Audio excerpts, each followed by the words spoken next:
Alright, and good morning everybody. This is your Carnal checking in to, well, check in.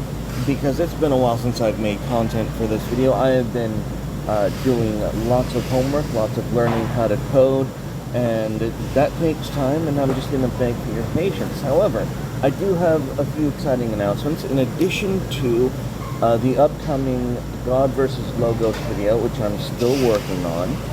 And yeah, that's taking me a little bit of time to digest and get everything squared away, because that is a massive presentation.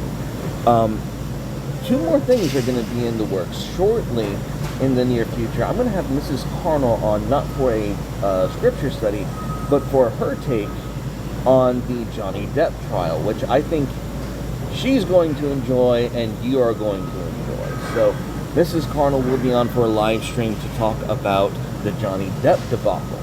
Also, I've gotten in contact with my brother, he's my younger brother, and he was with me during those times that we talk about my time in Hollywood in 2011, and it's been over 10 years.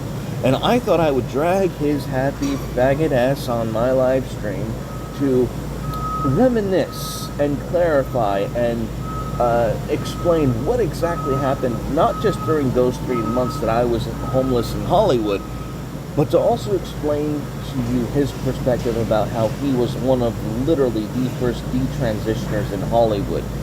And that will be an interesting story that I want all of you to join into. The reason I'm going to make this video, however, is not just to check in, but to reminisce about the phenomenon alluded to on Lotus Eaters called Pizza Hut nationalism. Now, for those of you who are familiar with this channel or familiar with that content on the Lotus Eaters, I touched on that topic as well in the video where a woman who runs her hobby bakery business out of her home gets pissy about her husband getting some love from the public for being a man lifting heavy shit and taking care and holding the child while doing so. She's pissed off that her husband's getting, public attention for this. And one of the points I made in that video is, ladies, when I was growing up and when I was growing up in the 90s, and this is kind of connected to that whole Pizza Hut nationalism thing. Back in the day, y'all had childcare in every single necessary thing you had to do throughout your day. You had childcare at the grocery store. You had childcare at your gym. You had childcare at the goddamn playpen at the fast food place, which is getting decimated. And that's part of the Pizza Hut nationalism, is having these corporations once again giving a damn about the family unit. And that used to be normal. And it's no longer the case because, well, consequences. I am reminded of a video or a segment where they were interviewing the Taliban after they had retaken over Afghanistan after the disastrous withdrawal. And this feminist figurehead, who was in full hijab because she was speaking to an Islamic man who was not taking any of her shit, she tried to confront him and ask him, hey, what about these women who are complaining about the oppression in your society? And he just looked at her in the eye and said, what the fuck are you talking about? Now, here's my point about bringing that up. You need to understand something about the audacity she has to bring up such a question to him, because what is it exactly she's offering him in contrast? Can we in the West honestly say that the Yas Slay Queen, welfare queen, is the superior moral option to religious polygamy?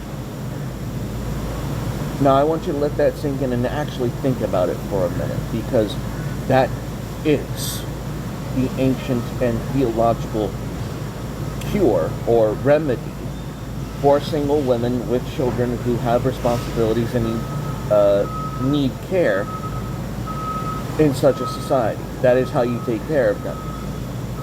They become the second, third, fourth, or even further, wife of a man of means.